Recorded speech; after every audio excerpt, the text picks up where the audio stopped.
all these things that really stress you out on a daily basis actually don't really mean much when you're lying fighting for your life in a hospital bed. So it gives you a lot of perspective, and it's a very humbling thing to go through, and really it's the death of the ego ultimately in that bed. When you face your own mortality, it really makes you slow down. So rather than riding a bike thinking about power or whatever, you're actually very much in the moment and living where your feet are and present, and you feel the wind in your face, you notice the trees, you notice little birds. You know, we both love wild places and exploring them and things like that, and you know, we've always enjoyed adventurous stuff. You know, Dave's from the middle of Scotland in Aviemore, and like always loved the mountains, always been passionate about that, so I think that's probably part of the connection. The instant we met, it was you could see right away that our values were aligned, and we also have both gone through, you know, real difficult times in life, and we had to wrestle with some real hard questions about things that are greater than sport.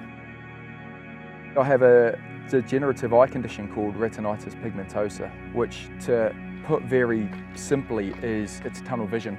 So I've got a very limited field of vision, so it's like I'm looking down straws, and everything else is just oblivious. It's not like, it's just not there. So anything I look at I can still see pretty well, but anything outside of my peripheral vision, like I can't see anything.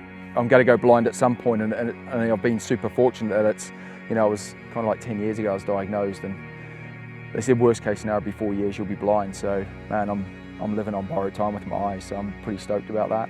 There's no cure for what I've got, so you know, it's just rolling with it and seeing how it's going to play out. I have a rare tumour that's inside my spinal cord. It's C4 to C6. So for those that don't know that, that's basically in your neck. So it doesn't really get much higher.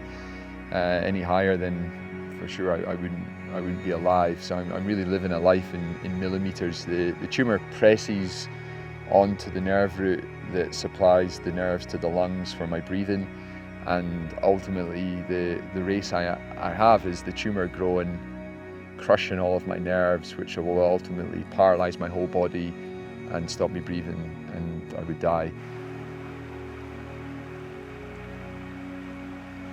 We're right on the Great British Cycling team, on the para squad. Don't have the eyesight to race solo, so my racing is done on the back of a tandem.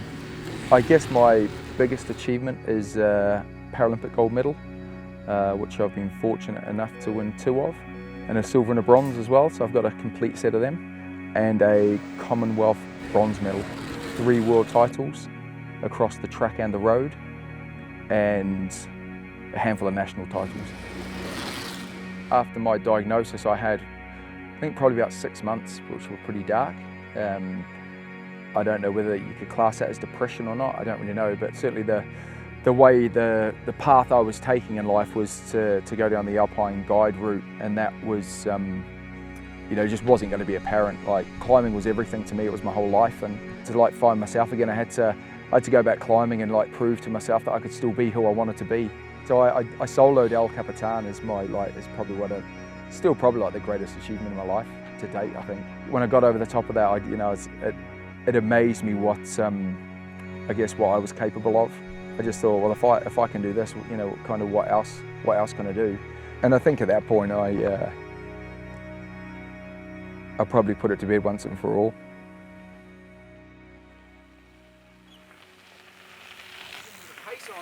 Every morning I wake up, it's a blessed day, and if I can put both feet on the floor and get out of my house and get on my bike, then really nothing else matters.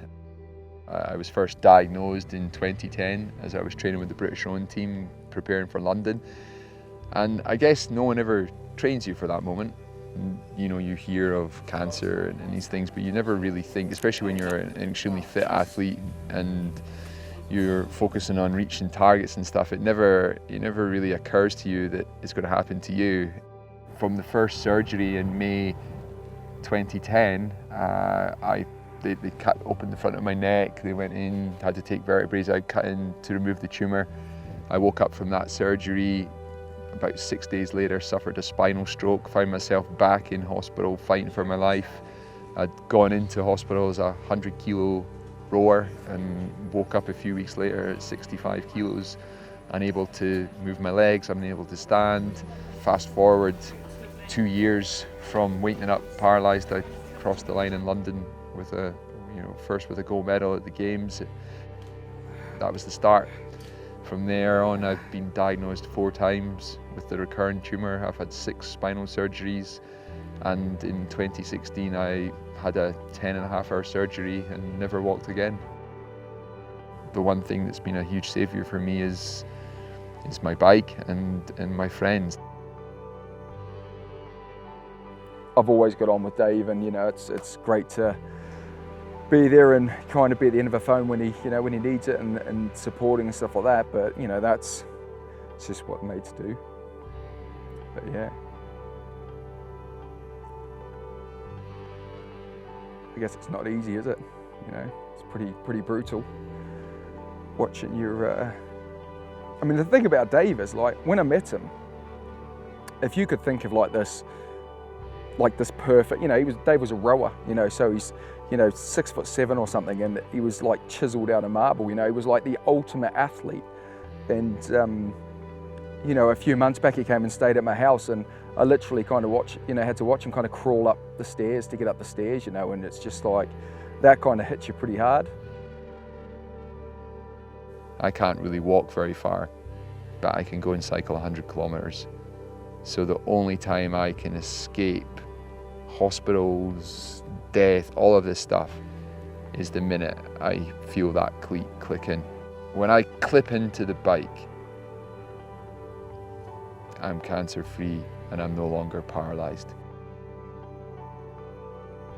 Since paralysis, I've not really been able to ride with my mates, which is tough, because it's like you feel isolated. When you're paralysed or you're dealing with cancers or whatever, you kind of it's so hard to do things with your mates. So your phone stops ringing. So in 2015 in Mallorca, I could still go and ride with Stephen. We could go out and blast 160 miles on the bikes together, and we were both like pushing each other up hills and stuff. But I remember just as I was coming to meet him, I lost control of my bowels because I'd lost them after the first surgery, really. So I pooed myself coming over a call, and I arrived down the other side of the call, and Steve was sat at a little cafe, and I couldn't even stop. I just basically seen him, I waved, and went straight into the petrol station, had to strip off, and I'm standing in this Spanish Mallorcan petrol station bathroom with my cycling shoes and my helmet on, completely naked, washing my shorts under a sink, praying that nobody walks in.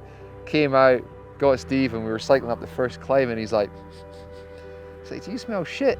And I was like, "No."